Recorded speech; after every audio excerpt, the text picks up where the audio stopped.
Good morning mga boss! Andito ako ngayon sa isang restaurant na talaga namang may very homey feel at Filipino comfort food. Itong restaurant na to ay mas kilala as a restaurant with no name before. Halika at samahan niyo ko tikman ang masasarap na Filipino food na ino-offer nila. Nanay Siling, paano po ba nagsimula ang Ponciana's Kitchen? Noon nga way back 1981, parang medyo inabot namin yung kagipitan ng konti. Naisip ko nga, malibre lang yung pagkain namin. Nagsangla ako ng hikaw at singsing and then nagumpisa ako ng palabok halo-halo. Ano-ano naman po ba kain na sa harap natin ngayon? Mukhang ito ang specialty ng inyong restaurant. Sa ngayon, itong mga boneless bangus ang talagang nagiging mabilis sa akin. Tsaka yun nga, yung shrimp okoy, vegetable okoy, tsaka itong pusit na may puso. Inadobo muna namin yung pusit and then pagkatapos noon, nagisa na kami ng bawang sibuyas, sinilagay na yung pusit at saka yung puso na saging. Ito naman, Yung aking kinumis. ano tong kinumis? Yan yung dinuguan ng gapan, Nueva Ecija. At sa katulad ko na hindi pa nakakapuntang Nueva Ecija, nako, pwede kayong kumain dito sa restaurant ni Nanay Siling.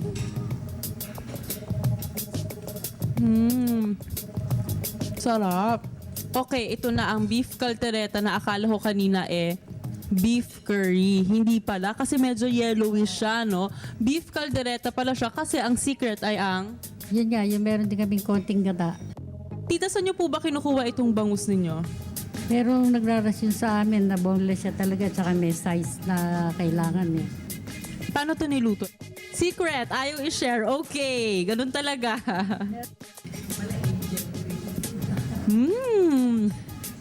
Oh my gosh, ang sarap. Ito, garlic belly. Suka with onion. Sarap. Daming flavors. Hanggang ngayon po ba, nagluluto pa rin po ba kayo dito? Oo naman, kasi napakasela, nahanap buhay ng pagkain. Pag hindi mo tinutukan yung mga tao, siyempre, kung saan-saan mapupunta yung kailangan talagang tutok.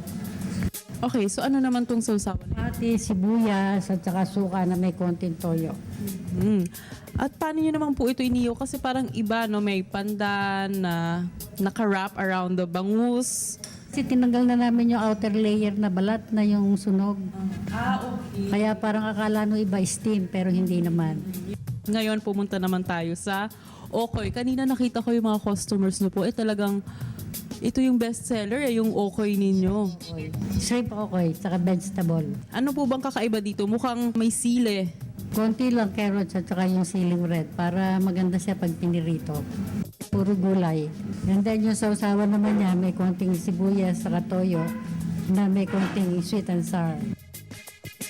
Mami, since natikman ko na lahat ng best seller nyo, matikman yung pinagmamalaki nyong palabok at halo-halo kung saan nagsimula ang inyong negosyo. Magtitimpla ako para sa'yo.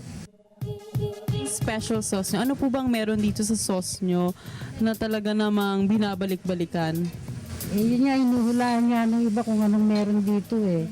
Pagkatapos nga, lalagyan ko nitong tinapa.